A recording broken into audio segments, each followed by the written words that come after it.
So Ken is also going to jump in here and share some points that we want to look at, but let's walk over this way first, and we're going to look a little bit at the exterior of the building. And you correct me if I need to say anything differently, okay? Obviously, this is a brick building, and over time, that brick needs to be addressed. It needs to be repointed. Also up top, if you can see the trim along the roof there, this is pretty much throughout the entire building. You have like rotting, dilapidating trim along that whole top part. You can see that wooden part below, which is also starting to chip away and rot. And then as you look at the windows of a very old school building, the seal for those windows is worn away. So those windows would ideally need to be replaced in order to initiate any sort of energy efficiency. Again, I said this in the earlier joint boards discussion, but I've been told that in the winter, when you drive by this building, you can see the heat leaving the building. And that's the part of an older building, which is just not energy efficient. We have a newer heating system from 1996, yes? And yet the building itself can't really retain the heat that 30-year-old system is putting into the building. So you're losing resources and money. Okay? Yep, you are spot on. Did I get all those points? Absolutely. All right, let's go inside. And I'm going to take the lead at the front door here because I want to explain something from a school safety standpoint. So in newer design buildings, and you can actually see this was retrofitted here, right? So you got the double sets of doors. You have one set of doors. You have another set of doors. That's called a man trap. Okay, that's what it's called, and it's a aspect of school safety, right? That if someone were to come into the building, they would have to go through two sets of locked doors as they get vetted coming into the building. One of the issues with the way it was retrofitted is there's still an office that's connected to the man trap. Ideally, that's not the safest scenario, right? Especially if there's somebody that's in that office that's exposed to this side of that second set of double doors. So that would also need to be looked at in terms of improving the overall safety of the building and what this is actually supposed to be designed for, which is to keep all staff on that side of the second set of double doors and anybody coming in on this side as they enter through each set. Come on in. As we go through the building, and we tried to keep this as focused as we could so that we can get right to the point of the condition of the building. It's multiple floors on some sides. On this side and this side, you go up multiple floors. But as you were to walk through this building, you can look at a couple of things. Number one, the tile floor itself. You'll see that there's uneven parts of the surface. You'll see tiles that are separating. They're being pushed up. And that's just wear and tear over time. As you look at the walls, excuse me, Vanessa, you can see, you know, how some of this wood is holding up over time, which is it's starting to separate.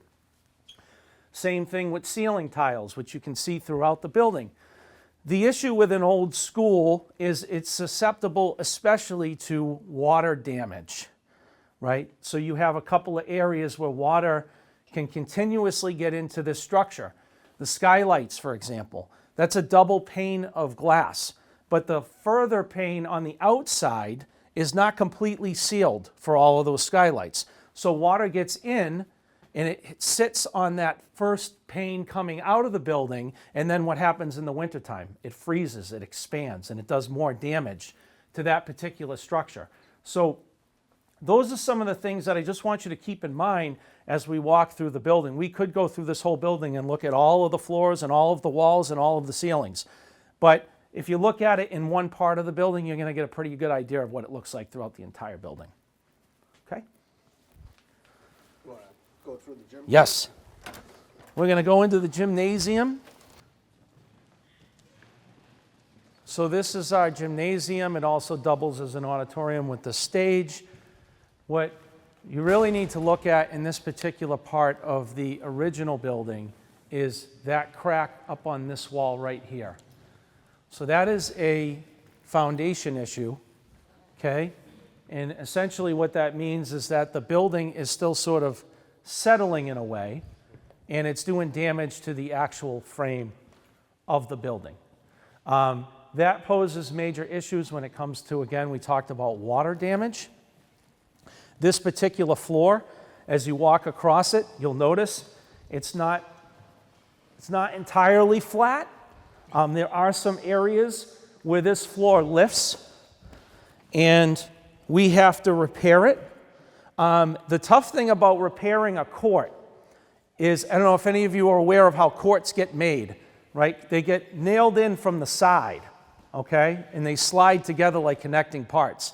So when you have issues where the floor itself is starting to warp and pop up, the only repair we can do is to nail it back down, right? So, and that's a temporary Band-Aid, obviously. But again, in this gymnasium, the wall itself, the floor, you can clearly see just the age of the building coming to life.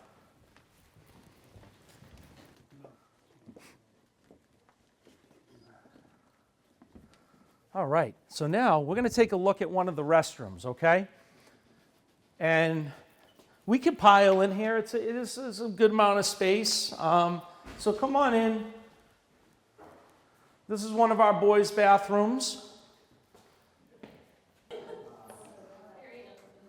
I mean, one thing I want to just point out is our custodians do a fantastic job keeping this place clean. You can smell it, it's clean. I mean, they do a wonderful job to make sure that the kids have a clean space to go to school in. So you can look at a couple of things. Behind Ray right here, right, you can see what's happening with some of the tile and some of the drains, which are actually starting to pop up from the floor, just from all of that time, right, and wear. You can see some of the steam issues that the building has, right, and how that's sort of corroding even this steel door here. So Dan, while you're standing on that, that's Yep. one of the ways that we have to get into under the floor to do any sort of repair work for the plumbing. Underneath there, you have two pumps. Right now, we do have pumps that are leaking under there, so we need to do some more repair work underneath. So that's one of the challenges as maintenance we have, getting access to pipes and pumps and everything like that. The antiquated systems like that could fail, and we may not know for a while until either steam starts building up in the bathroom or something brings us back down there. Yep. So that's one of the challenges we have, and just one of the challenges. There's other tunnels that I would love to bring everyone in. I'll bring it in. You can see too the internal fixtures of the window here.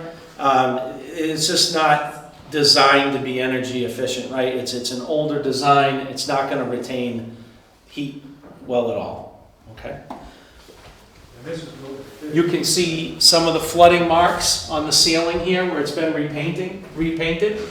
Again, that's another issue. It's an old building, so you're going to have pipe breaks. You're going to have water leaks, and they happen on an ongoing basis. Anytime that happens, it costs quite a bit of money to repair, right? You're talking about cutting out parts of the building. I'm going to show you a wall pretty soon that the whole wall had to come out. So you have to take the wall down, repair everything that's on the other side of the wall, and then put the wall back up. It's a lot of money to do those types of things.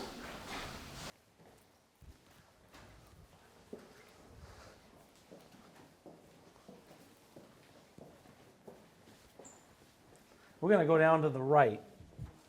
You don't want to hang out in the bathroom with us? And you can see the age too with some of the closets. You can see some of the leaking marks and stuff like that, and some of the ceiling, right, that's being affected.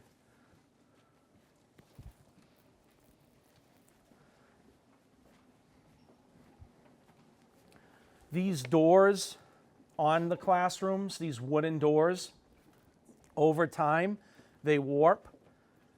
They need to be fixed. They need to be replaced. They need to be corrected. They don't last forever, but we need them to be able to shut and lock, right? You can see some of, again, the old systems that the building has as you go through. Ken, one of those screws is a little bit loose on the left there, up top. I don't know, just for something for maybe Oh, I see Lyle it. to take a look at? Yeah, I'll, that's my stock custodian, Jim. No, He'll that's, take care of it. were we in here, where was the room that we were looking at with the water damage on the ceiling?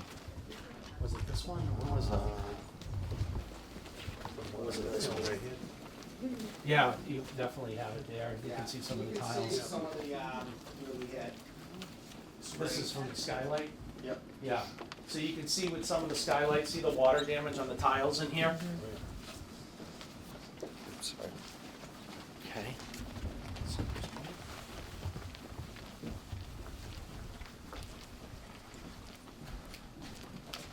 Again, you know, look at the floors, you can see how the tiles are starting to come up and separate in different parts of the floors.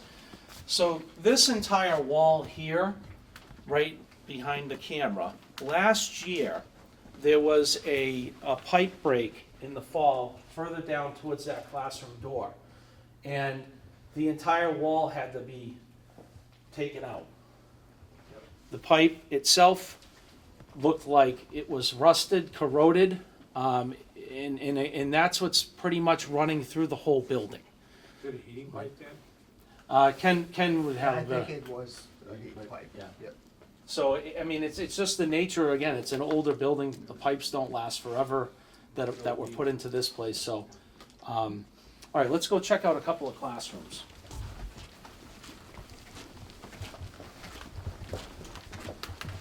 Hey, how's it going? Yeah. Oh, we're gonna go down one more. Then you can see like some of the older systems. Yep. Crawl space. Come on in.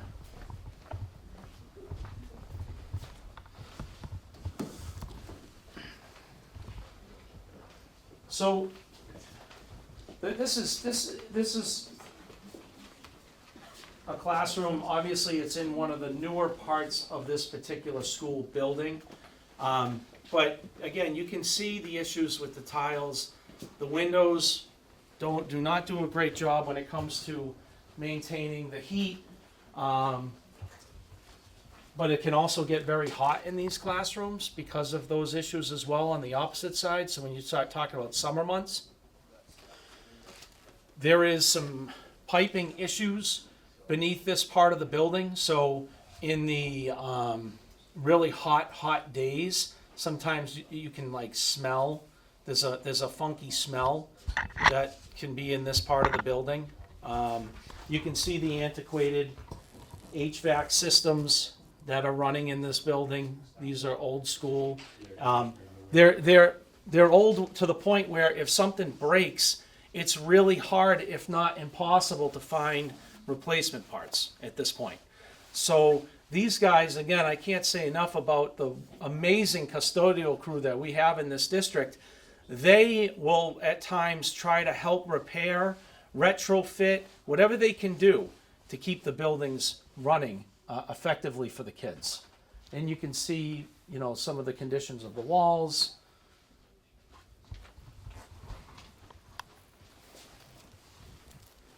Let's go check out one more classroom.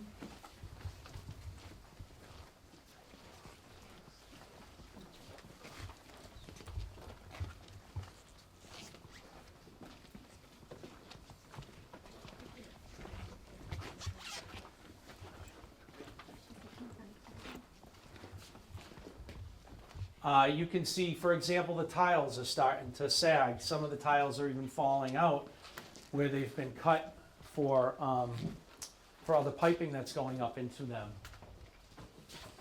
Again, the floors.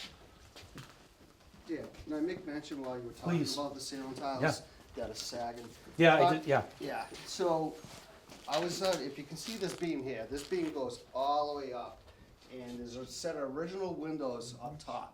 So you have about, from this ceiling, you have about 10 feet up to the very peak of the ceiling. If you get up there, the part of the original, all the original tiles are falling down over time. Just like these are, they're bowing and everything like that. The original tiles are starting to do that too. So those are all falling down, putting more weight onto the ceiling. So that's why you possibly have some that are bowing more than others, as well as the moisture in the building. You know, like I said, the ceiling goes straight up, and with that much insulation, and when there is a leak, you don't know, we may not know there's a leak for some time, and then Yep. it's a bigger problem. And we're gonna actually walk down and try to see those windows through one of the skylights next. And Ken can point out exactly what he's talking about, and you can kind of see the condition of those windows as well. You can see it great in the daytime, so we'll see how well we can see it now, but come on up.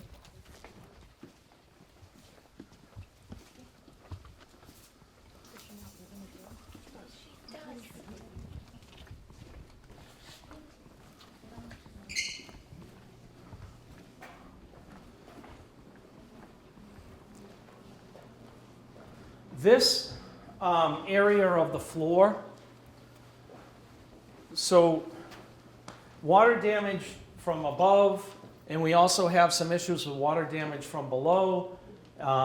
This is an example of that. This rug is here because of the deterioration. You can see some of it happening here, and it kind of gets progressively worse as we walk towards the door. If you come over this side and you look up, those are those windows that Ken was just talking about above that drop ceiling that was added in '96. And again, the same thing with those windows is the frame of them is not sealed. It's wood, it's wood framing, and yeah. they're all rotten out, so when you do have a driving rain, that's hitting all that wood and penetrating it, going down above there. And like I said, we may not know we have a leak until some time, and then typically it's a bigger problem when we do Yeah. find that leak. Yep. Yep. And it's getting insulation wet Yep. and everything Yep, else, and all that has to be replaced. Okay, we're gonna move now to the other side of the building, okay?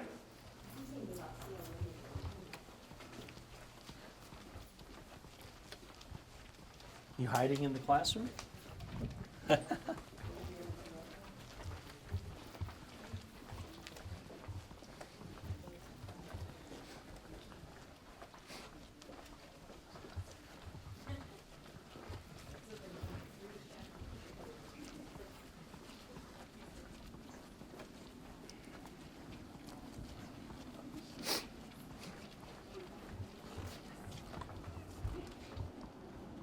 And what we'll essentially do is we'll cut out the parts where we're traveling.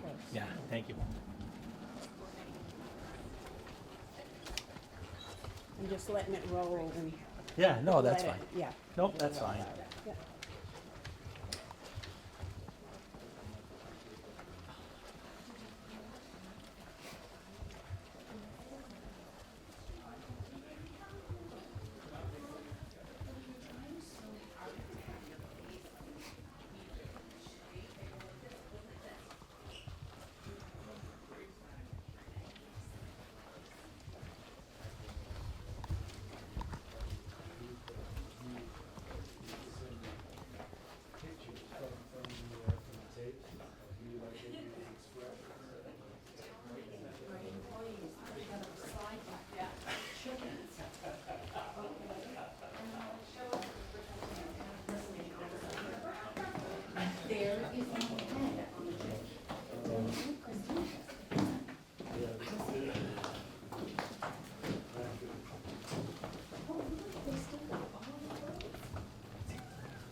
Sorry. Yeah, no, there might be some ice cream in here, Ray. This is the cafeteria, obviously. You can look at sort of the condition again of the ceiling. This space used to go all the way up, and it was separated out, so you got the library above this now. But you can see sort of the condition of the tiles again, kind of a common theme throughout the building. One of the bigger issues too with this particular setup is the kitchen itself. For anybody who's familiar with kitchen setup, this is not necessarily the best setup for a kitchen, for a school kitchen. There's a lot of space that can't be used because of, you can see the height of that kitchen, how low that ceiling is. And when you have vents and those types of things, you can only have certain things underneath them, if anything at all. So it eliminates a lot of the space that's in there, and it really kind of condenses what you can and can't do as a cafeteria team. So again, just another antiquated system in the building that I want to point out is the cafeteria. You can see, again, some of that old heating and ventilation system up on the wall there, behind where Mike is and Jim is. Did I hit the points we wanted to point out in this one? Did I miss anything? Yeah, you can see inside the kitchen, antiquated equipment. There's an old self-vent stove in there that's actually older than the high school, and the high school, that one's down right now, so we don't have a stove up there right now. So this one is pretty much on its last life. Very antiquated system, and I know the kitchen staff works very hard to work with what they have, and they do make it happen. But the equipment's antiquated at this point. This space is a little bit too small to take everybody into, but one of the other issues that we run into is the refrigeration and the freezer systems that are in this building are some of those original spaces. So over time, the seals on those will also be impacted by just time itself.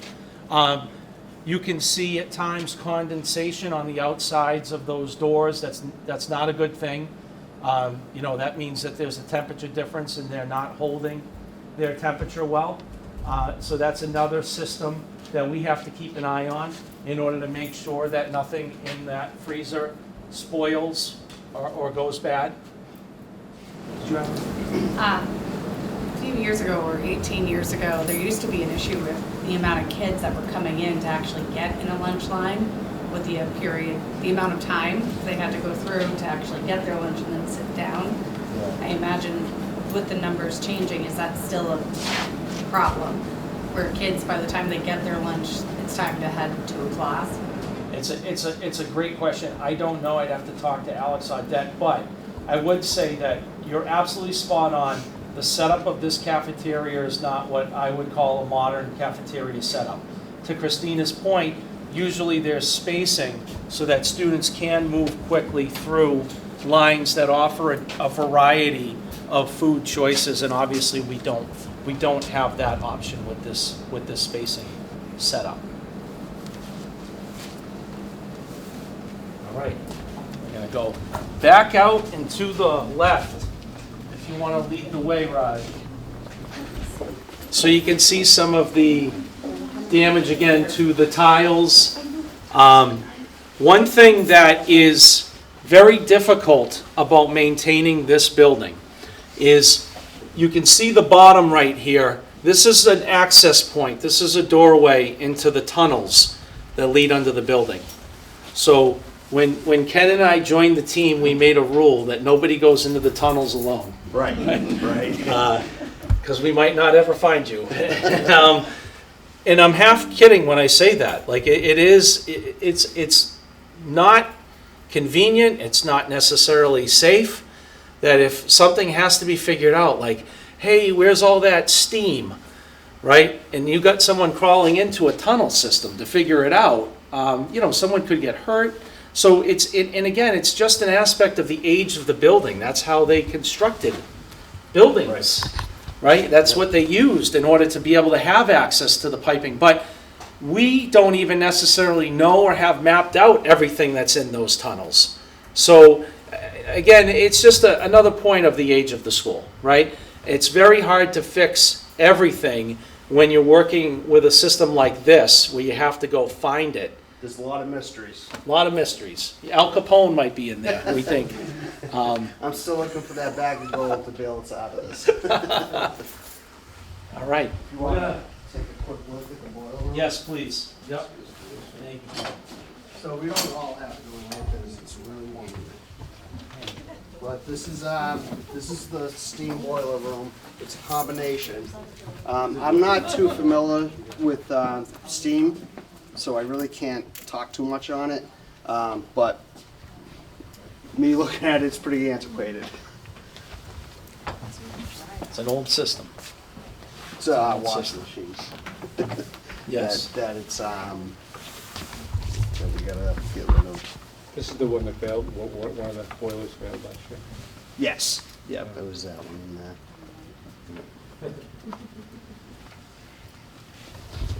there. We have one more stop on this tour. We're going to go up Yes. now Yes. into the classrooms in this part of the building, the original part of the building. Am I right in that? Correct. Yes, so you'll get to see some of the original flooring. Which is, I actually like it. I think it's pretty cool. They don't make floors like that No, they anymore. don't. They just don't. And again, you can just look at the condition of the walls and the windows and the floors and the tiles. You have another crack here coming up.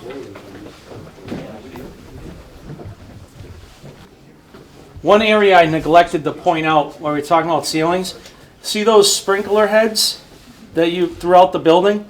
If you look close at some of them, you can see they're rusting. Right? That means that the piping also that's running those sprinkler systems is also probably rusting. Those all need to be replaced. The entire fire safety system of the building needs to be replaced And be in compliance with the new sprinkler heads. and be in compliance exactly with the new sprinkler heads. So just, I forgot to point that out before, but you can actually see them rusting if you look at them closely. We're going up one more flight of stairs for our last stop.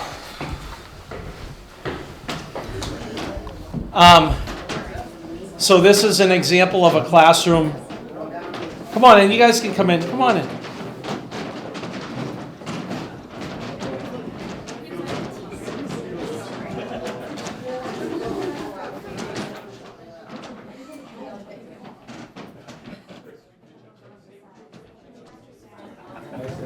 This spacing is good to see. In this part of the building, right, where we have our 4th and our 5th grade classes, this is about the typical size of a classroom, right? So when you think about 4th grade, and you have an average of about 25 kids in this room, right? So that's a lot of little people running around in the smaller space. One of the benefits of the newer schools is when you design them, you design spaces with the intention of saying, hey, for the younger kids, I want to have a flexible learning environment. I want them to be able to move around and to change the teacher to change the classroom structure up. So you obviously can see some of those original wooden floors, which, yeah, they've been around for a long time, right? Again, tiles, walls, windows, everything is outdated and needs to be addressed. All right, everybody. Thank you. Now, if you're interested, let's go over to the middle high school and we can talk. We can finally ask some questions. Thank you, everybody. That's coming up at the October 20th town meeting. And then finally, we will share what our upcoming new school project events are. Okay, so as a school building community, we went out and did a little bit of research trying to sort of gather what types of benefits new school projects have been known to bring to communities. So healthy and safer and healthier learning environment for our kids. We talked a little bit about, for example, the man trap situation at Major Edwards and how that potentially gets rectified with a new school project. Increased energy efficiency. We talked a lot about that during the Major Edwards walkthrough and how much money the town puts into an older building when it comes to heating costs and maintaining that building, so you would get an increased energy efficiency from a new school building project. Enhanced teacher recruitment and retention. When you're hiring staff and they're walking into a building, it has an impact on the overall outcomes of that interview at times. Modernized facilities with better technology integration and more flexible learning spaces.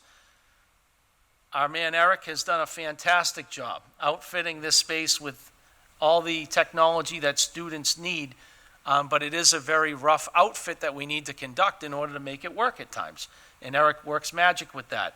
But obviously a new school building would bring about those upgraded technology systems as well. An increase in property value for residents, a newer usable space for the community, and then also because this is a 7 through 12 building project, it would include those athletic fields and facilities as well.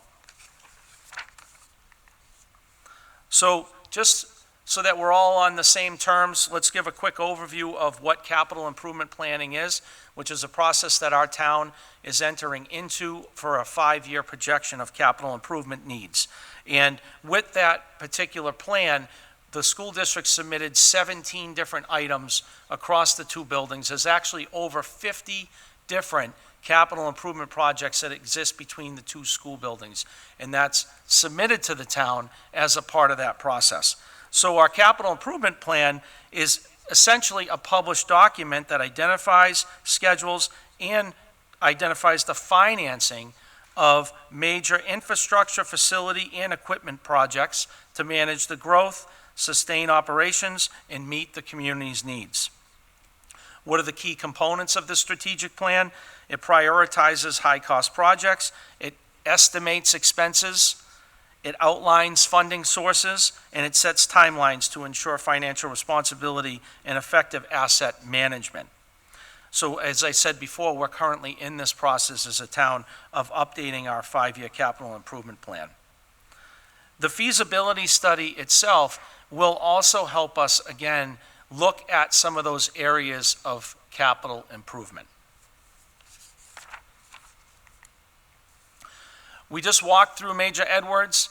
Just to recap again, Major Edwards Elementary School, which was the original high school building. Am I right? You're my historian. I don't know about the high school. There was 5 schools there at one point. Okay. So Mr. Gustafson might know best. Well, it was opened in 1937, and it had an addition and a renovation in 1996, and it enrolls 462 students currently across 60,000 square feet of space, which we saw some of earlier.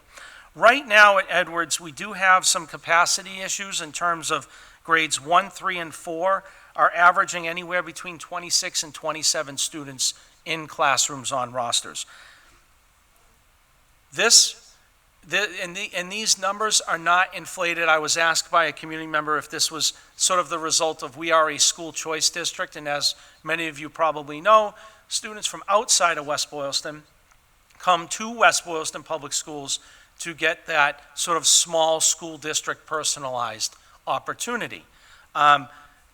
These numbers, though, are not a component of school choice, which means that when we have limited spacing availability to sort of shift things around, we run into issues when we have larger class sizes or larger student populations at those particular grade levels, which is what we're experiencing now, and we're trying to make some adjustments in live time to get ahead of that. In 2021, that building, along with the middle high school, was assessed by the Collier's project leaders, and again, they identified more than 50 individual projects due to deferred maintenance and just really neglected repair. It's a strong phrase. From what I've experienced, I think the crew that we've had maintaining these buildings does the absolute best that they can, but as we just reviewed at Edwards, there's only so much that you can do until you start removing walls and things like that because something goes wrong. The Collier's project leaders report identifies millions of dollars in high priority repairs for Edwards. Those would be priority 1 repairs. And then there's also a list of what they call priority 2 and then priority 3 repairs as well. So looking at the scope of the work of Edwards, in 2022, the estimated cost of repairs was $5.2 million, and you can see that broken out into priorities 1, 2, and 3 on that chart. In today's dollars, we inflated by 6% over 3 years, so 6% each year. And today, right now, probably that number is about $6.25 million. And what you can see in this chart is if we can't address things, the problem doesn't necessarily go away, it just becomes more expensive. And then projecting out another 6% over 3 years, beginning in 2026, now you're in the ballpark of like $8.2 million. And again, the issue with the building is it's not addressing, even if we were to make all of those repairs, it doesn't address the spacing issues that the community is facing. And this is probably, I've heard it coined, I think even Jim has said it this way, it's not a bad problem to have that our residents and our kids want to go to school in our schools. Edwards has an exceptional staff. The relationships they share with the students is very special, and parents want their kids to go to school here in West Boylston. But repairing that building does not address the spacing issues when there is more interest in attending our school buildings. So as we looked at some of these, and some of these pictures will look familiar to those in the audience that joined us for the walkthrough. But again, you can see some of those foundation issues with cracks in some of the walls. You can see what's happening around some of the roofing structures with the wood trim. The deteriorated pointing of the masonry wall outside on the exterior of the building. HVAC equipment that's antiquated throughout the entire school building. As we looked at the floors, again, we looked at the floors. One of these slides also shows the roofing area, which we weren't able to really get out on and see. But you can obviously see that water collects in areas of the roof, and that can lead to leaking and damage. So never a good thing when you have water collecting. But over time, all roofs eventually fail. So in this roofing structure at Edwards is at the point where it has seen its time. Windows, we looked at windows on our walkthrough and how those windows are deteriorating and quite frankly just not energy efficient at all. And then also lastly, we looked at the sidewalk conditions outside of the school. Again, over time, you see the sidewalks are kind of getting chewed up, the curbing is falling away. So that's another area of concern for us. In order to help put this in sort of perspective for the town, and this is how MSBA guides communities through their process of looking at what costs you might incur as a town in order to look at a new school building project, or there was a program that they had up until about a year or two ago called an accelerated repair program. They've put that on hold for now, and they're focused on new school projects solely. But you can look at some recent projects that were completed throughout the state when you look at Edwards. And again, 2019 renovation and repair in Foxborough, $35 million for that renovation and repair. Fisher Hill Elementary School in Orange, $45 million. That was a demolition of part of their old school and a renovation and then a new addition. You had an elementary school project in Peabody, and that was about $33 million. Again, a renovation and another addition for that particular school. And then in Lawrence, you had the construction of a brand new school in 2022, which houses about 1,000 students, which is a little more than twice the number of students that we house at Edwards. And that project was $130 million for that community. Again, keep in mind with these approved MSBA projects, we are in the pipeline for reimbursement. So when you see these actualized costs for communities, like if you were to look at Lawrence's project was $130 million, but Lawrence community also received the reimbursement on that project. So the town, or the city of Lawrence, I should say, did not incur $130 million in debt in order to build that new school. That's the benefit of being in the MSBA grant program. Okay, so moving into the feasibility vote itself, right? So town meeting is on the 20th, on Monday of next week at 6 p.m. Your school building committee is requesting $2 million to study the building of a new 7 through 12 middle high school.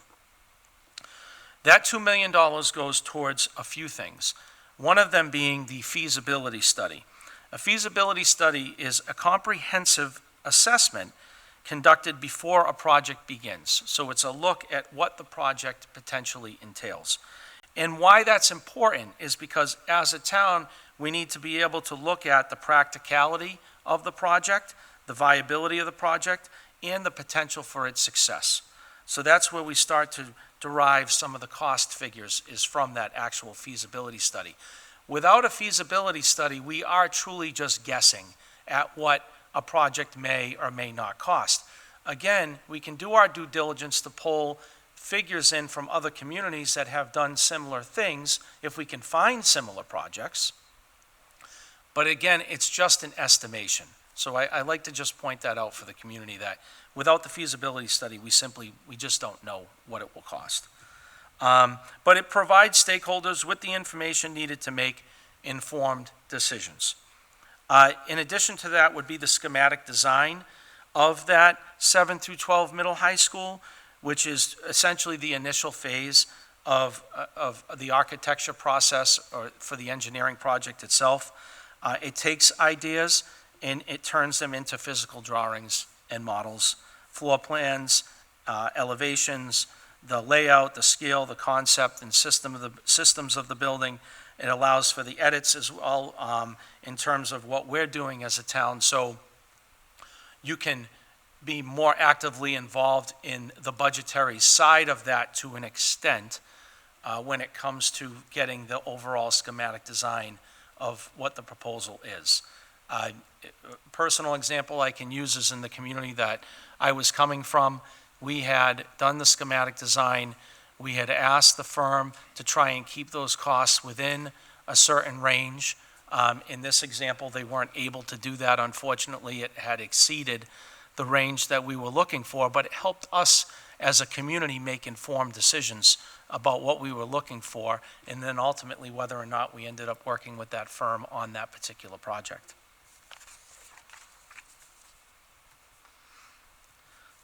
So helpful information about the feasibility study itself.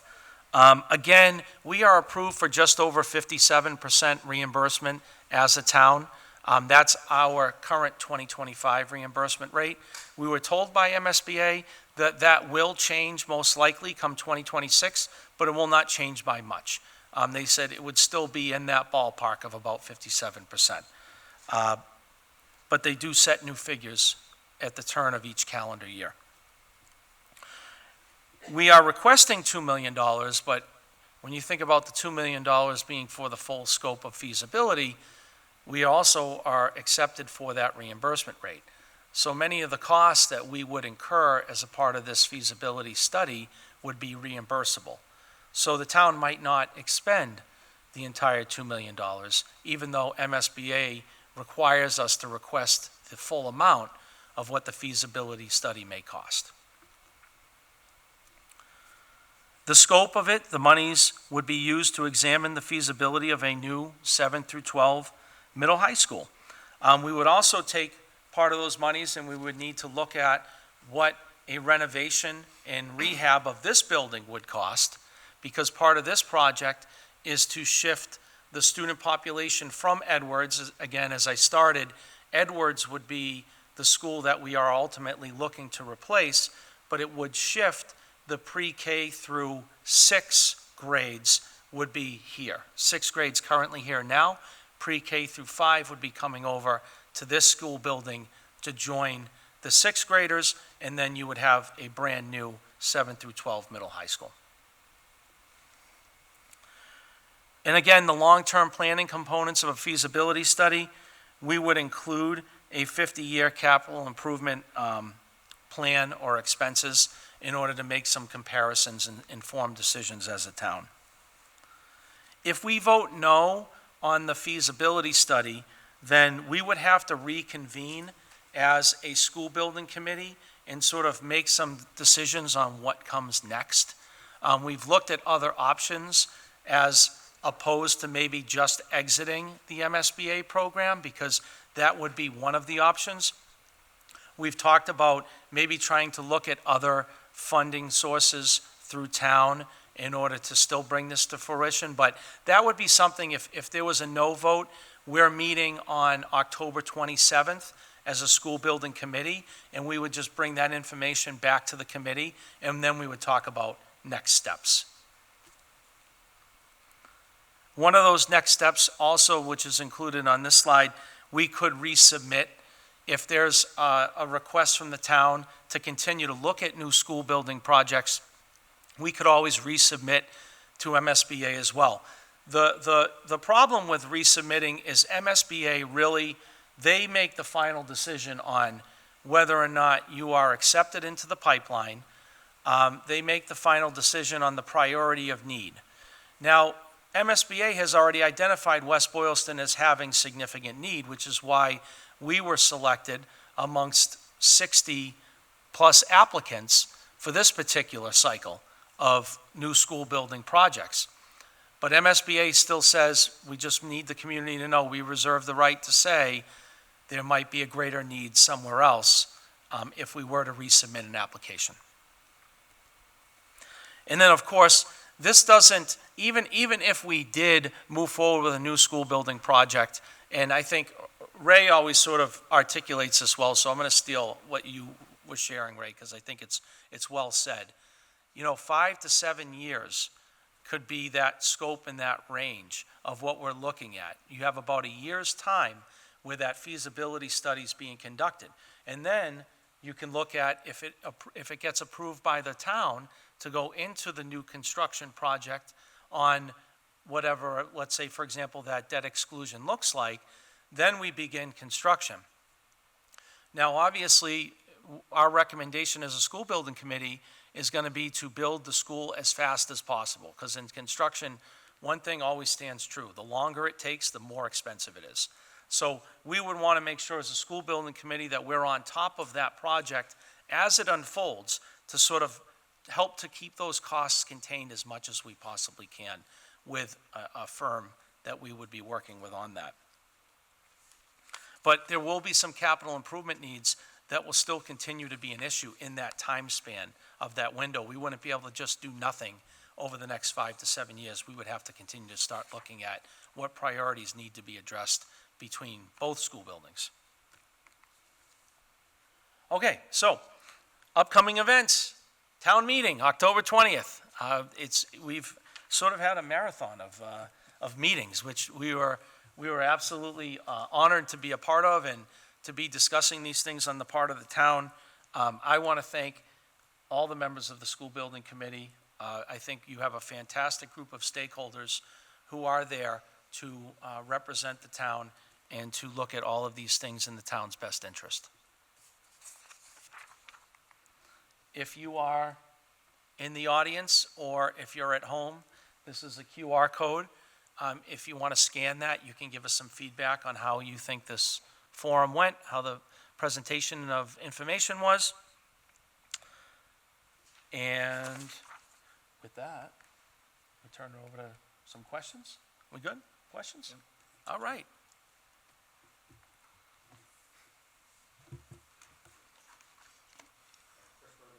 Great presentation, and again, thanks again for all your hard work. 2 questions, and one pertains to the, I guess, they both pertain to the content of the study. You mentioned that it would be a 50-year, one component of the study would be a 50-year evaluation of capital costs on the existing school property should we not build a new property. I assume that it would also contain a 50-year forecast of capital costs on a new school building, because that's going to have costs going out 50 years to maintain HVAC, windows, roof, so on and so forth. I would imagine so. Okay, I'm I not just wanna sure, make Chris, sure, okay. specifically, but yes. And again, remember that with the feasibility study itself, there are opportunities for us to tailor what we Okay. need for information as a town, and I think that's a great point Okay. in terms of asking those types of questions, is really forward-thinking. Good.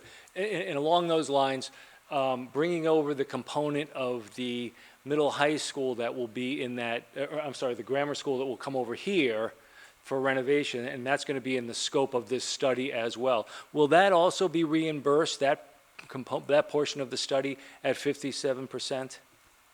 So I've asked this question of MSBA, and their first response was no. Okay.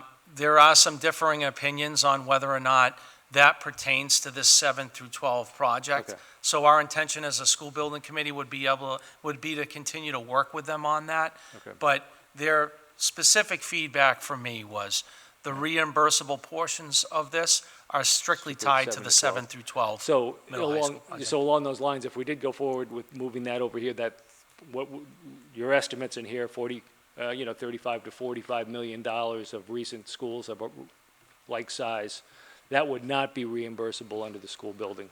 Yeah, so, and again, while the schematic design or the overall projected plan for this building, let's say, I think that there's still room for discussion with MSBA on that part being reimbursable because it's a part of the larger plan. Right. Right? Yeah. Moving here, building new, that's part of the larger plan. So I think with MSBA, we have full intentions to continue to work with them on the reimbursement for the schematic design Good. of the rehab here. Yeah.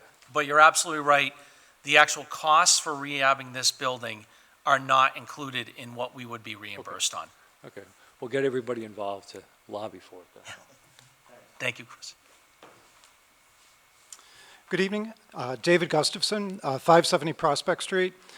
First, I want to thank all of you for your service to the town, and I want to welcome Dr. Riley Thank you. to the Thank you, school David. system. It's great to have you here. I taught English in this building for 34 years and retired in 2021, so I'm very passionate about our school and keeping it going. And I guess my question is one of unity. And I'd like to know if we have unity among, I would assume, the members of the school committee for this feasibility study and project, but also among the members of the select board, and I think there are 3 of you who are here tonight, not to put you on the spot.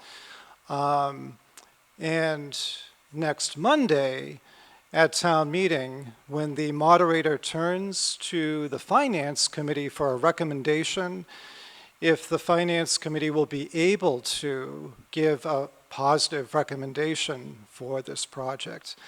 And I just think that having that kind of unity at town meeting will be crucial for this to go forward.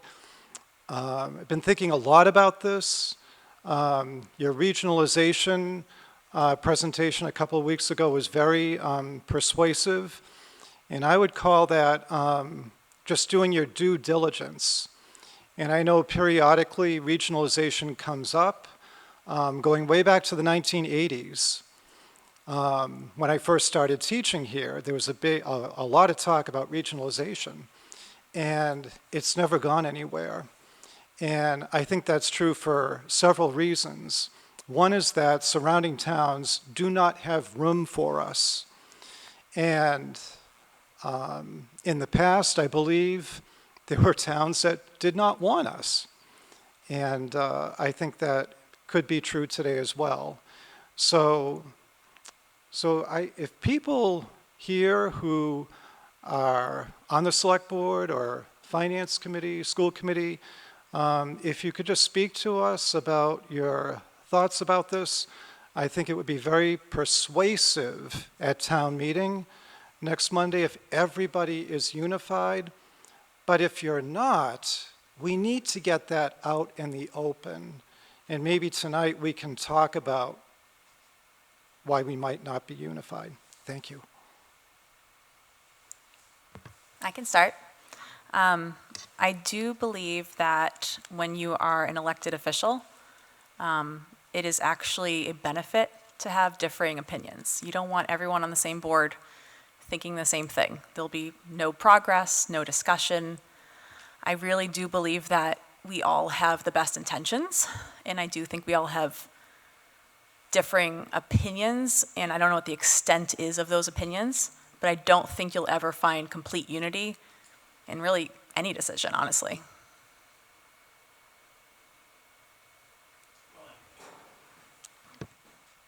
If there is unity, I had actually forgotten. Welcome to the superintendent, and I think you've done a great job. If anybody, your speeches have been very inclusive, and, you know, I would credit you as a lot of any unity that there is. Thank you. First question is about the funding that the formula they use, I guess, to figure out how much school they'll pay for. Is that based on eligible students in town, or is it on the number of students that go? Because there's been chatter, I believe, about, like, a lot of kids go through Major Edwards and then will go to, you know, St. John's or go out. But I just want to, does that matter? Is the eligible student number the number used for the calculation, not the number of students that go? Yeah. Want me to answer that first? Sure. Do you want to? Yeah. It's a mixture of both. So we have to have an enrollment meeting with MSBA towards the end of November. And what we do in that meeting is we look at what current enrollment trends look like. The reason why I said it's a little bit of both, because yes, while they will see that there's a smaller population of students, let's say an average of maybe 60 to 65 students per class, as opposed to maybe 75 students per class in grades 9 through 12. Right. Part of that is linked to our CTE programming and the partnership that we have. That's career and technical education. I'm sorry. We have a lot of acronyms in education, and I always have to remind myself not to just throw them out there. But we have a partnership that provides students in West Boylston with career and technical education, if that's the path that they want to take. And so the realization, though, for MSBA as well, though, is when you design and build a new school, there is a natural appeal for students to stay. So they also recognize that part of it. So therefore, they do also look at what could potentially be projected if everyone stays, but then they also look at the reality of what we have for student numbers at this point in time. So, but you definitely have the numbers of the eligibles, even if they're not coming in. I mean, you have, I guess the town has a census or something, and they know that number.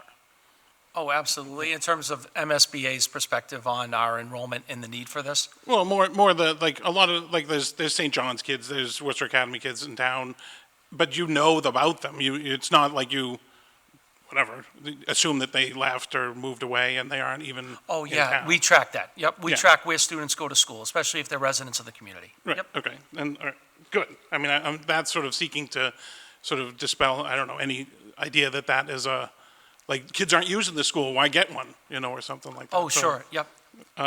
Let's see, the other one is part of the funding for the new school, the reimbursement amount, does that include raising or taking down the old Major Edwards? I mean, because I mean, like, we've had this problem with schools hanging around for a little too long in town, and used for other things, but if it's got its issues, I mean, is part of the plan to tear it down, and maybe, I don't know, maybe a field goes over there, I don't know what you're gonna do. Yeah, it's an excellent question, and from my understanding, MSBA has moved away from funding demolition. So Okay. that becomes probably part of the town expense. And the reason why I'm kind of using vague language like probably and maybe is because MSBA also goes through its annual changes.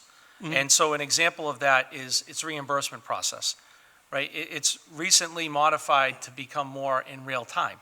So there's changes that come up with MSBA in terms of its policies and practices. But from my understanding right now, they have shifted away from demolition costs Well, And- nuts, okay. for their reimbursement program.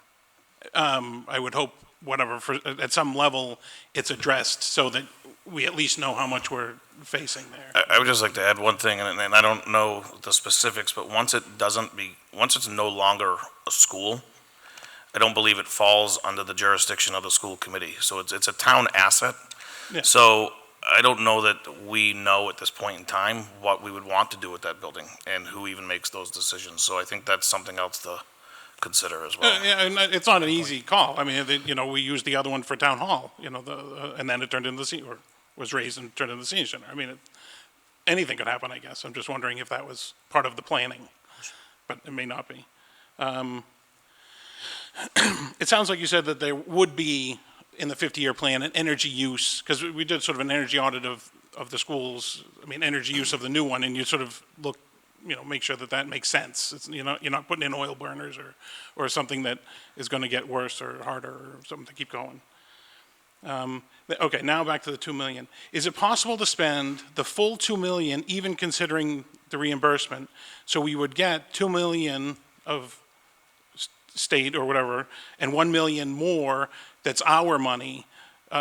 You'd get, the 1 million of reimbursement, so we'd spend 2 million, but then you'd get whatever they reimburse, but you still end up spending 2 million to get whatever, the study to be as full as you wanted. Like for this building, maybe you do more study to make sure that this building comes out okay, and that's not a reimbursable expense, but you still keep doing more studies, and you bump into the 2 million. Is that a possible thing, that we still spend 2 million, but we get 3 million or whatever that works out to be in work? I mean, it wouldn't be wasted, it would just be a lot of engineering, Yeah. I don't know if that's Do you possible. want to answer? I kind of.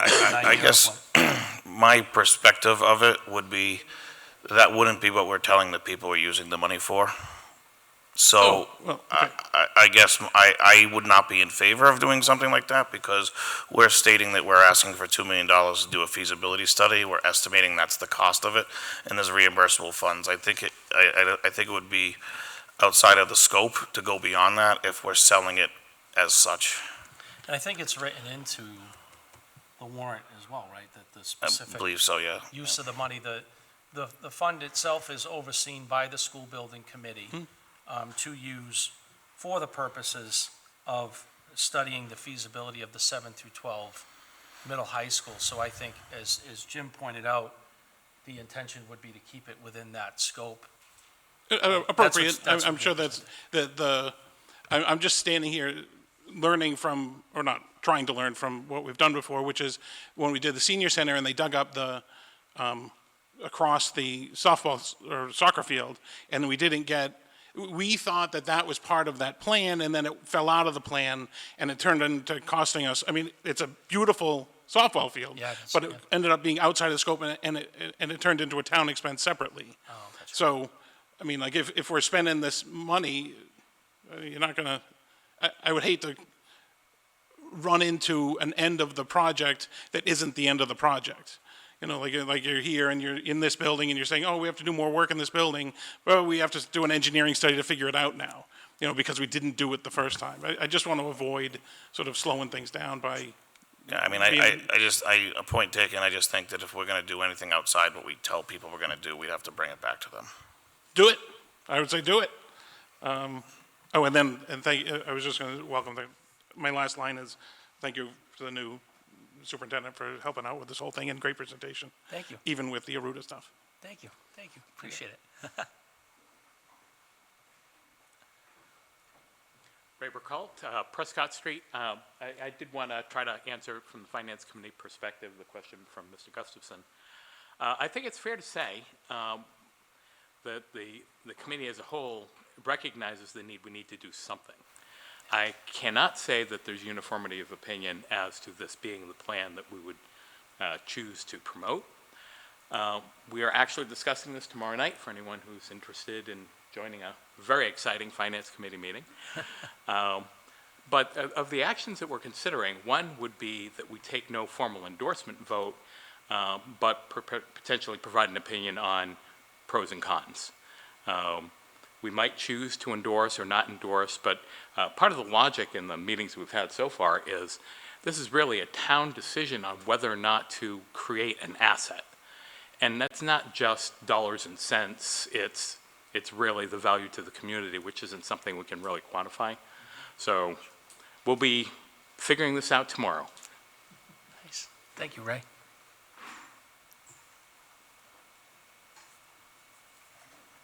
Maura Johnson, Bunker Hill Parkway.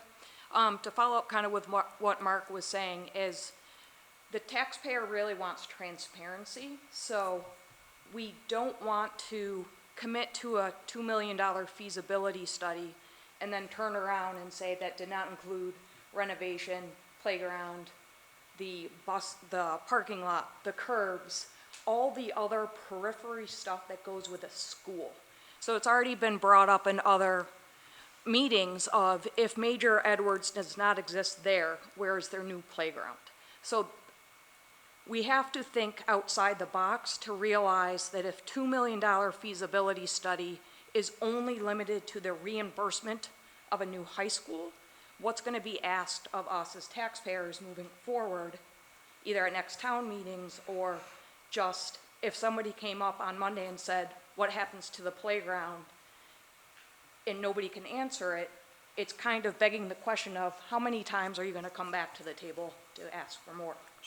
So the other part of that too is the only reason why we are thinking of a new high school is because it's reimbursable. Why don't you just skip that part and rebuild Major Edwards? I'll take this one. This Okay. is a much longer answer. And I'm actually going to tie in an answer to Mr. Gustafson with this as well. This process started many, many years ago, and it started with a study that we got from NESDEC. They came up with a number of options, and the school committee at that time voted unanimously to take the options they gave us, which one of them was a new 6 through 12 building, and modify it slightly to be a 7 through 12 building. A lot of the reasons why is at the time we felt that this building is, the current middle high, is a very good building structurally and sound, and has a lot of benefits that can be utilized as an elementary school.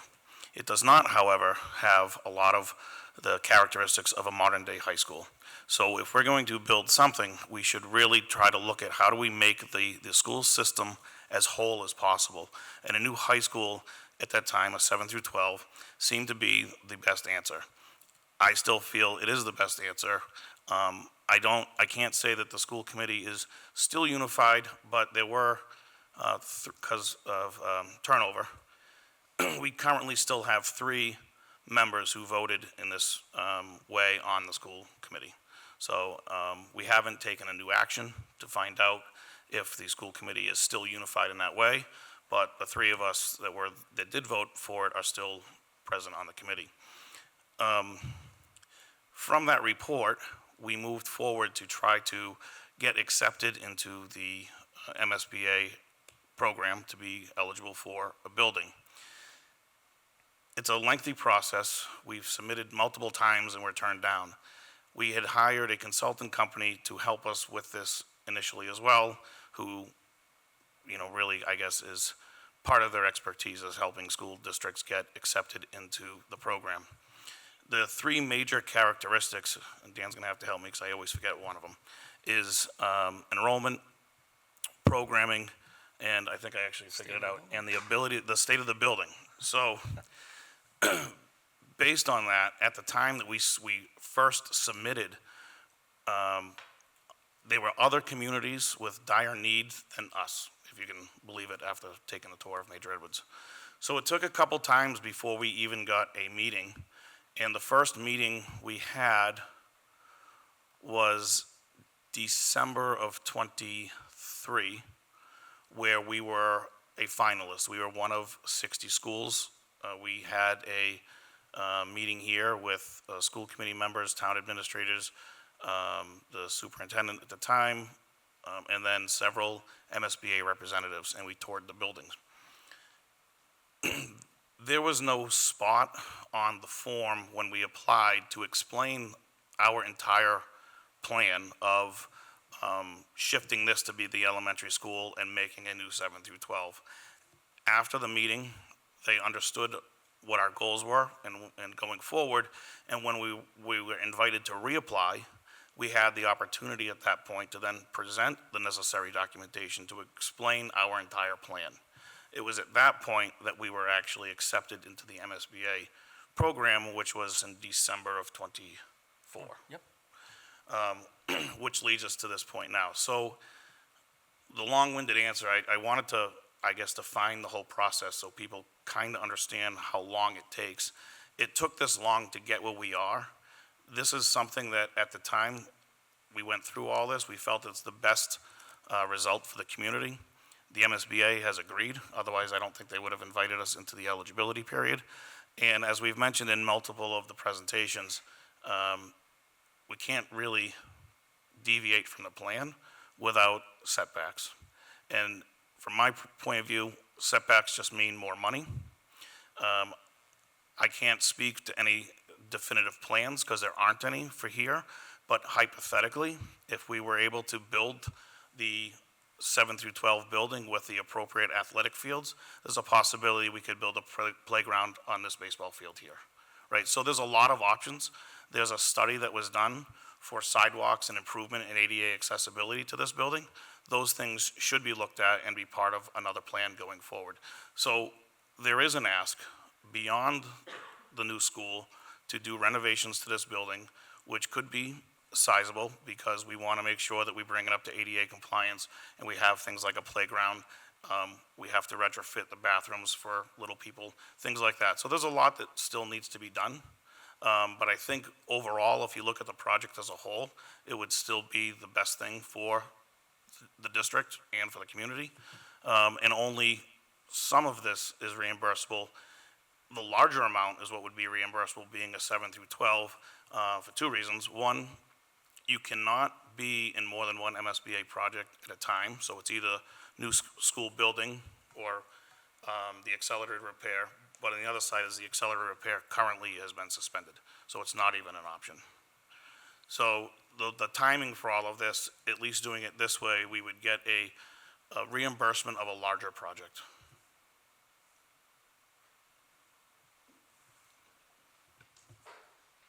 Cleena Archambault, Goodale Street. Jim, that was really helpful. Can you elaborate a little bit more on modern day high school and what the benefits would be of building a new 7 through 12? I'll try to. I'll give a couple of mine, but I would also yield to Dr. Riley from an education's perspective. Two biggest things that stick out to me in this building are the science labs and the gymnasium. They are just not adequate. The gymnasium is not adequate size. Our science labs are, in my opinion, subpar for what we should be offering our students. Yeah, you want to add to that? Yeah, I'll add two other components. The energy efficiency of the building alone is going to make it a much better cost-effective measure for the town and the community. And then also in newer education spaces, in this proposal is a traditional space. So we had explored the potential for career and technical education programming, for example. We weren't able to necessarily add that into reimbursable expenses, but it was explored back in the summertime when it got brought up at by a school committee member. So this is a traditional education space which also provides for more of a flexible learning format. So you think about the makeup of the classrooms, and if you were to walk through our classrooms, in many of them, you can kind of see that traditional, like, there's your desks, that's where the teacher's desk is, that's where the instruction happens. In a more flexible learning environment, it would be more fluid. We would look at classroom furniture that lends itself to that sort of flexible learning environment as well. And it promotes different instructional modes. It also promotes better collaboration among students in classroom when it comes to the things that they're learning and how they're learning those things. So I'll add those two elements as well too, which is the overall benefit of learning itself and what that looks like in modern time.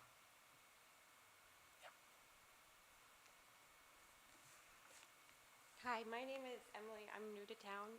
I have a daughter in the kindergarten at Major Edwards, and I have two little boys at home too, and they're going to come through the school system. Talking about a modern high school is so exciting because, this is a while I went to high school a long time ago, but the kids that come out of college these days, they come from these high schools that have these incredible science labs. They do robotics clubs. They build robots. They're not just doing like science experiments with static electricity. They're making ethanol in their chemistry class. like, if you can modernize the high school and get kids excited about these types of things, you're really gonna produce like wonderful, productive individuals in society, and it's gonna make West Boylston like very proud, and you're gonna have some incredible students come out. I watched the school committee meeting this month. I actually was trying to find the building meeting because couldn't quite find it, but did anybody see the students of the month? They were amazing. They were kind, they were insightful, they were thoughtful. Two of the boys wanted to be engineers. I'm an engineer. So it's really cool to watch that, and like excitement of the youth is incredible, and it's so energizing. And I'm 34, so I feel old, but like, so watching these high school kids, I get excited, and you want to keep that going. You want to like fund them and say yes to their education. So, just want to say thank you. I think it's great. Thank you, Emily. Hi, my name's Kathy Cabin. I was here last week. I had kids in the high school. They went through, and I have grandkids in the school system now. Couple of things. So at the town meeting, if this feasibility study is that you want to go through, do you have what you're telling the town that they will be paying for the feasibility study? Because town will want to know every penny they have to put out. That's just how they are. I've come to learn that. So whatever the cost is going to be to them for how many years that they're going to have to pay for this feasibility study, I'm hoping that you're letting the town know, because really, depending upon the price, may decide whether you get a yes or a no with that. Okay? And one of the things I thought, how often does the school ask the town for money? Is that every year? Is that every other year? Is that every 5 years? I know renovations, I know whatever. But if we're not asking the town to fund something in the school system every year, then the town has to think about that, well, if they're asking you now, it's obviously for something important. So that's just one of the questions that came to mind. And as far as I'm concerned, on my own opinion, this feasibility study has to be done, because after touring that elementary school, if that's going to try to get us a new high school, to get those kids out of that school and into this school for a safer and healthier environment, as you have written down here, then that's what has to go through in this town, because you can't keep them in that school down there when every day they're in the school, it's just going to keep getting worse and worse. You can only renovate so much in that school. And then even when it comes to here, you can only renovate so much. And as I said last week, that school is nearing 100 years old. This school is nearing 70 years old. And the town really has to think about it. Now, they may not care because they don't have any kids in the school system. They'll never have kids in the school system. And, but it has to be important for the town. And this new school has to be built for the high school, for what you had talked about, robotics, all that stuff. That's the way of the future, and we don't probably have much of that here. So that's what I believe. We have to build a new middle school, high school, to get those kids out of there, then that's what this town has to do. That, to me, is their choice. And the only other thing, and I don't know if I should be comparing this, but I did look up the Boylston system. Now, we've been in sports with them for 30 years or more. My daughters played in high school. They're in their 40s now. We still go back and forth with sports. So a town that's smaller than us, and now they've merged with Berlin, and I think they're equal. In 2020, they were about the same size of us. But Boylston, with the same number of kids as us, had their school built in 1967. So in 2007, that was 40 years later, they went for a feasibility study for a new high school.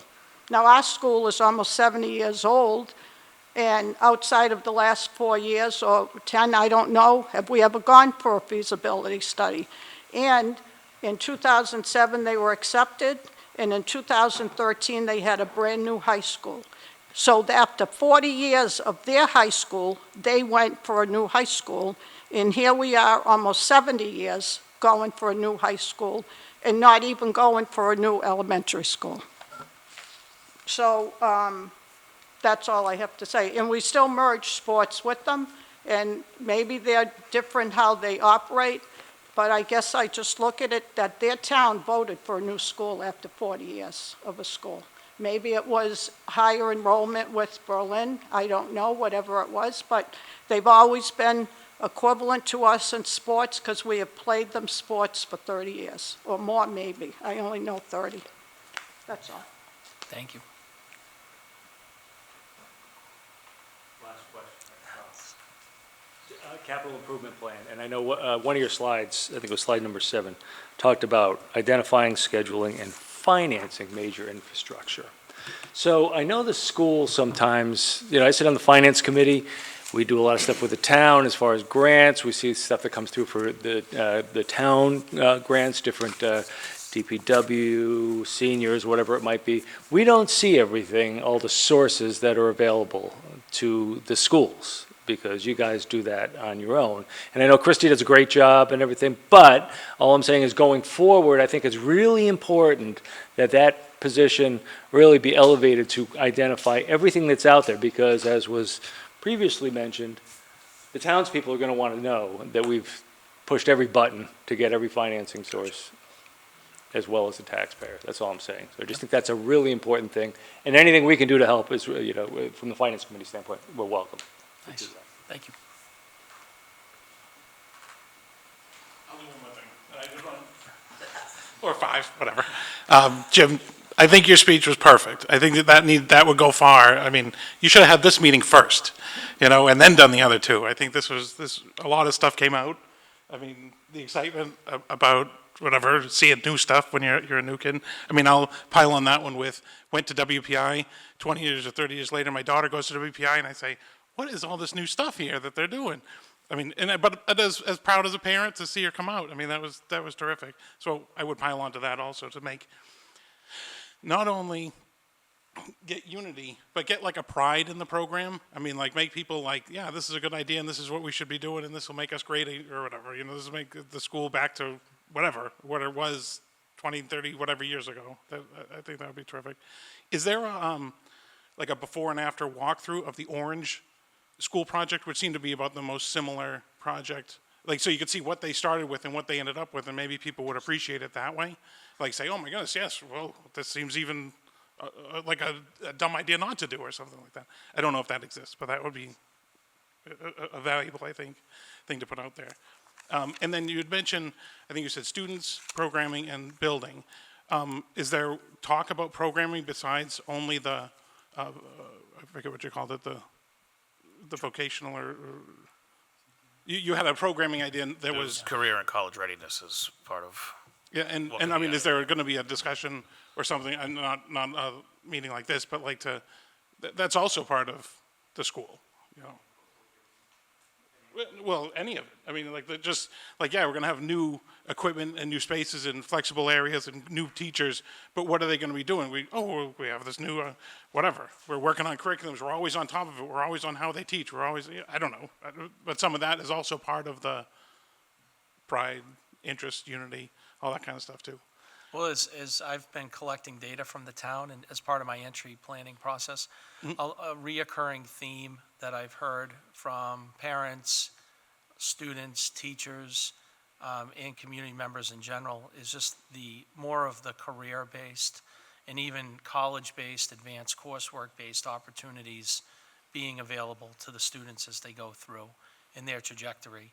And the way we look at it is with the college and career opportunities, whether that's like a larger scale internship program that's rooted in growing industry sectors like healthcare or information technology or advanced manufacturing, or you're looking at college course opportunities that maybe exist here, maybe exist more on a campus for a college experience for students, which some school districts have explored.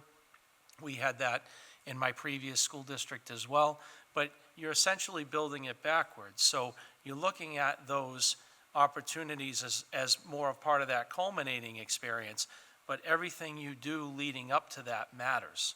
So Absolutely, the yeah. expectations are high right out of the gate, and they continue to be high, and you feed students into that system. And personally, I've seen it work, being responsible for an urban high school and having 70%,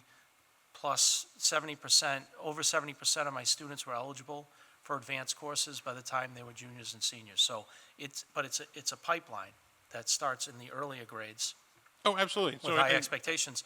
And as Jim said too, there's a lot of opportunities across the state for innovative school projects. And it doesn't necessarily have to change the physical structure of the school. And it might not be like an auto mechanic experience, for example, which would be more career and technical education based. But with the innovation school models, you can introduce things like STEM. And Emily Robotics. talked about robotics and how you can have a robotics feeder system. You could create a partnership with WPI and help get students preferential acceptance into WPI if you build the right kind of prerequisite program. So a lot of those ideas are absolutely being spoken about, and I'm gathering a lot of great feedback from the community on what sort of modernized schooling model they want us to continue to push towards. Excellent. No, I'm glad to hear it. I'll keep my bar high, I guess, and run for it. Yeah, we would struggle with the expectations on kids nowadays. I know I would certainly be after school for extra help on a regular basis. I just want to add to that real quick also. I do appreciate all of you coming out here and everyone watching this. I think we can all agree, I think it's safe to say that everyone in this room and everybody who's been watching this feels that we need to absolutely do something. There's no doubt in anyone's mind that we're in a weird situation and we need to fix it. I just wanted to say thank you. I mean, I see a lot of you that have been to all of the sessions or multiple or even just this one or whatever. And I just want to say that we do really appreciate you coming out and asking these questions. I wanted to make a quick point. Regards, one of the exciting things is that Dr. Riley talked about is the 50-year study and the comparison, and I think that's going to really open up a lot of eyes because as we learned at the tour of Major Edwards, and Ken did a great job explaining, it's not necessarily what you can see, it's a lot of what you can't see. And the old systems, the rust on the sprinkler heads indicate bigger problems, the tunnels that you need a two-man tandem team to go down, like that's not okay, and that's not safe, and it's not accessible, and it's not, our kids deserve better. And Dr. Riley made a great point at the last info session that as a community, it's our responsibility to educate the kids and give them a safe and accessible and productive environment to learn in. And I think that's what the overall mission is here, and regardless of whether we all agree specifically on what the plan is, I think everybody agrees that is what we need to do, and that's what we're aiming for. And I just also wanted to take the opportunity because Dr. Riley's very humble, but he thanked all of us, but I thank him because he spearheaded all of this and all the info, all the data. He's done a lion's share of the work gathering it and presenting this all to all of us. So.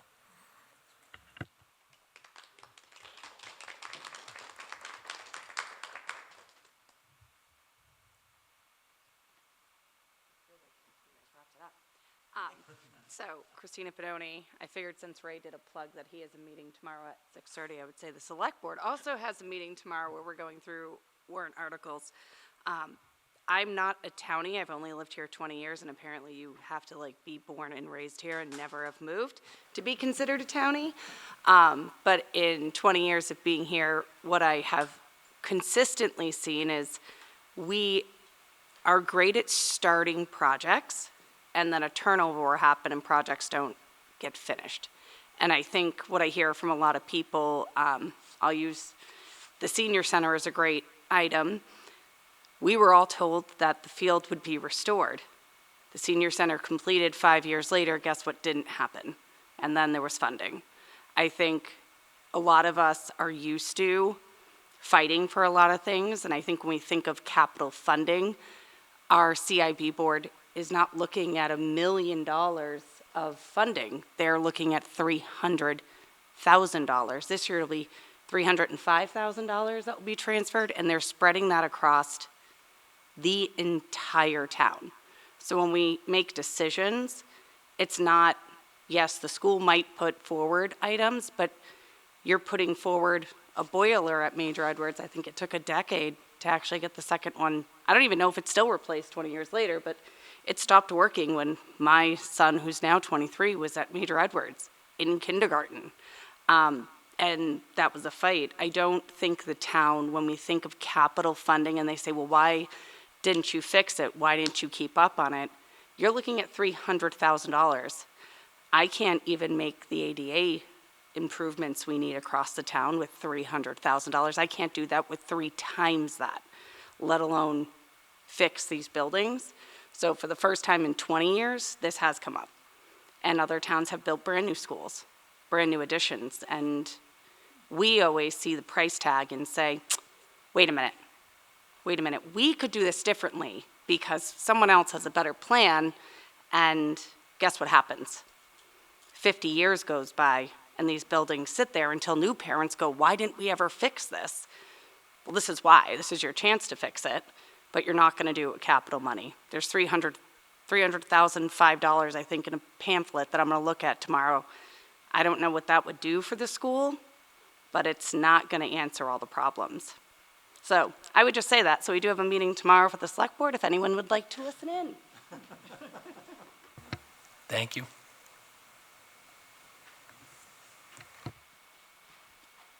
Hi, Christine Biscotti, Chino Ave. I just did the walkthrough with you of the elementary school, and it was my first time going in the building, and the first thought that's going through my mind is that's the building that needs to be fixed. The air doesn't feel safe, the building isn't safe, like you just said. And so I'm just wondering, knowing that you have limited funds, why would you build a new high school first instead of building an elementary school and addressing the most urgent need? And if you do go forward with the high school first, how much longer are you going to be operating the elementary school in its current state? Because obviously none of this happens overnight. So I'm imagining the kids are still going to be in that really bad air quality, overcrowded classrooms, unsafe building for another 5 to 8 years.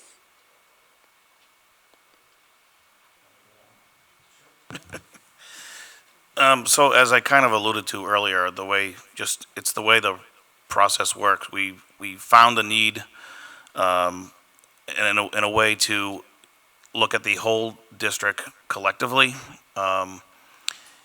If we were to deviate at any point, then it's, so the 5 to 7 is a standard for an MSBA project. So to address the needs of the elementary school, if we were to stop everything we're doing, is 5 to 7 years from the time that the MSBA then decides to accept our new plan. So I think collectively, there's been a lot of thought that's gone into this entire plan for many, many years. It is the way that we can receive the most reimbursement amount because we're getting reimbursed at a 57% on a larger building project. So it's more money that's actually going to be coming into the town from that perspective, and it solves all of the needs. Well, let me back. It doesn't solve all of the needs, but building the new school lays the path to then renovating this school to then solve all of the needs. So it would be a collective 5 to 7, most likely 8 years to solve all the needs doing it this way. We don't really have another option that I can think of to fix the elementary school any quicker without continuing down this plan. I don't know if anybody else has anything they would add to that, but. David Gustafson. Vanessa, could I ask a follow-up question? Could I ask you to respond to what Jim just said in light of your post on West Boylston Neighbors Connect? Thank you. So in my opinion, and my opinion is my own, I'm not talking for any of the boards that I'm on. I just feel like I wouldn't want to put the current elementary kids into another 70-year-old building I feel like that's a Band-Aid, and I think we need to address another avenue. I don't know what that avenue is, but I do think as a school building committee, we can reconvene and come up with a plan that will be more immediate and also more cost-friendly towards the school.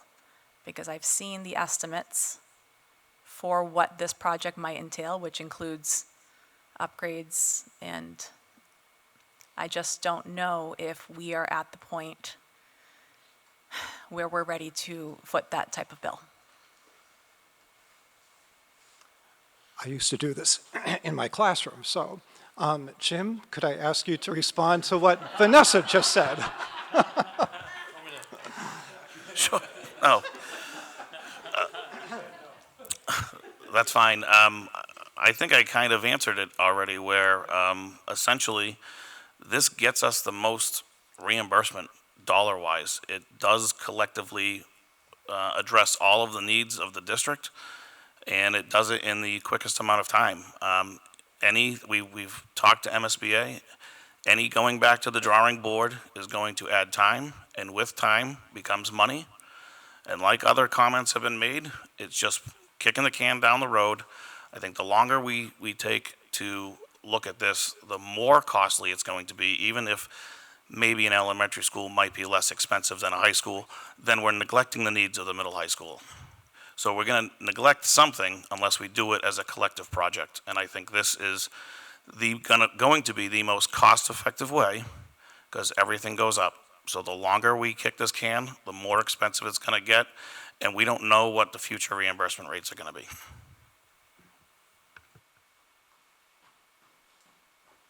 All right. I think you've hit the point of my question about the study. Like, can you still spend all of the 2 million? Could you, if all of a sudden the study comes back and you say something like, hey, this leaves whatever out of the study. Like, now we don't know what to do with something, or we don't, but we're willing to pay the full rate because it wouldn't be reimbursed because it's for whatever, the repair or something like that. That's why I asked the question. So that you don't get to the end of that feasibility study, get to the end of getting whatever, the project done, and end up incomplete. Like whatever, you know, I agree. This building probably could be made into a nice elementary school. But you got to do the work that plans that out. You know, I mean, and to come back and ask for that plan again later, to your point, is later and more expensive. It would be nice if you could somehow get it in that initial study. Even if it's, you have to come back and say that you're going to do that and it's not going to be reimbursed at the 57%. It's going to be on us. But people might vote on it and say no, or may say yes. I don't know how you get the consensus. But what else are you going to do? You're going to finish this whole project 5 to 7 years down the road and then say, oh, yeah, we got to figure out how to get the little toilets in the big bathrooms. You know, I mean. Well, it would have to be done in tandem. And so I'll go back and say what I said earlier.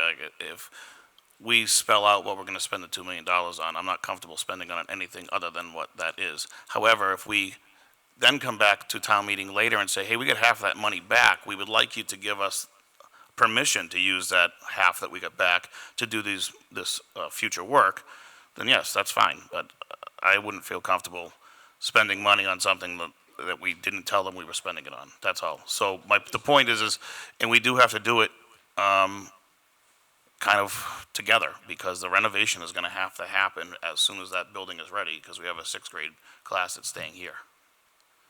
So it does have to happen together, but so I think that's a good point, and I think Maura asked earlier, this is not the only ask over the next 5 to 7 years to 8 years. There is going to be more. I think we hit a few of those items today. We don't have any real details to talk about them further, but it is stuff that does need to be addressed and need to be discussed. I agree. I think we're on the same page. We're saying the same things. However, I don't, come back and say we saved this much money, let's spend it on something else is fine with me. I don't care.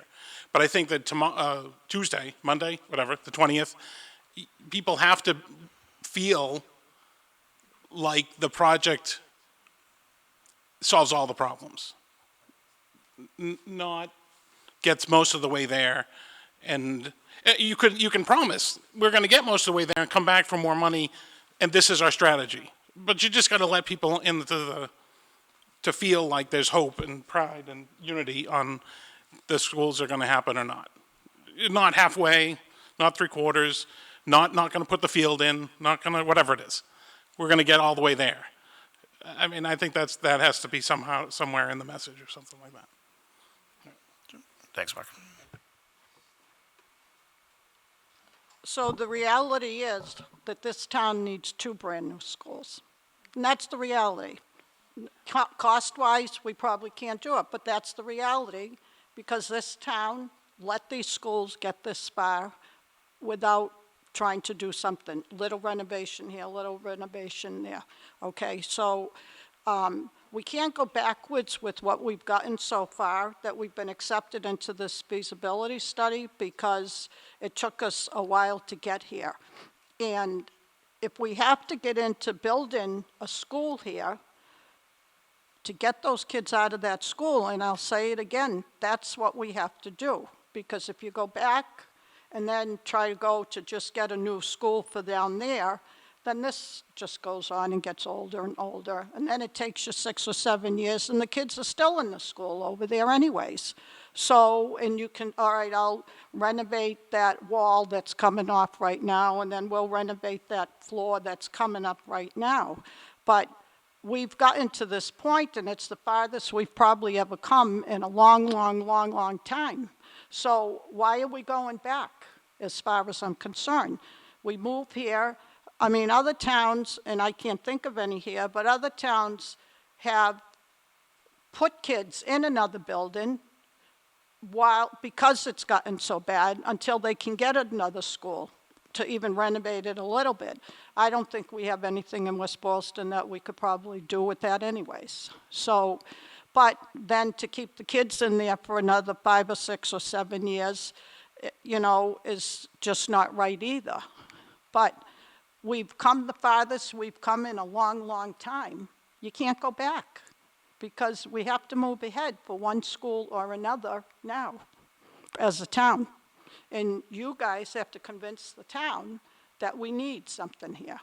You guys have to convince the town that the education of these kids is going to be up to the 21st century, as the MSBA says, and is going to be safe and healthy to be in too. So if you guys can't convince the town, forget it.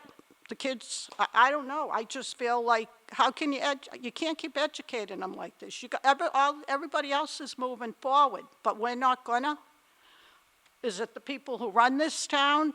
I don't know what it is. I don't know anything about government. I don't know anything about, you know, school politics. I don't know anything about how you run it, but I feel very strongly, I've been here for 47 years, that we need something new in this town. Both schools, but how we go about it, maybe it'll take us 15 years to get both schools built, but we have to have something, and don't go back, that's all.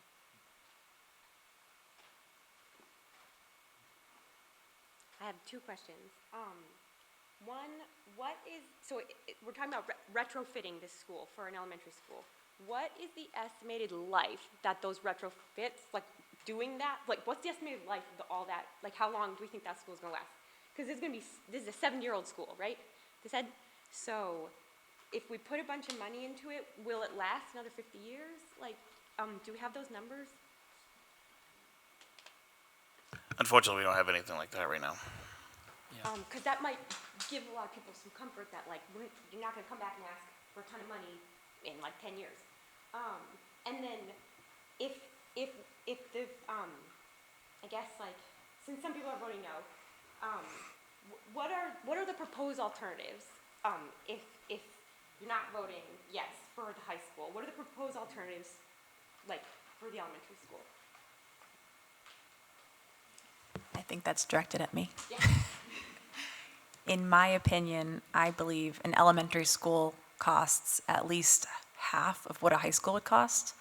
And I think that in a town this small, the burden over 2,200 households can sustain a, let's just say, $100 million elementary school versus a $200 million high school additional tax.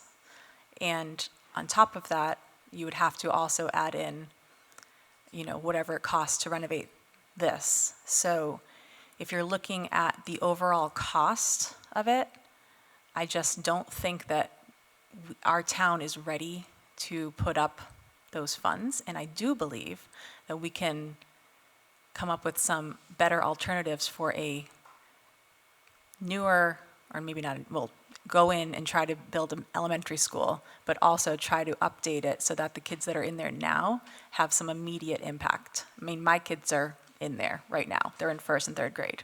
I want what's best for them.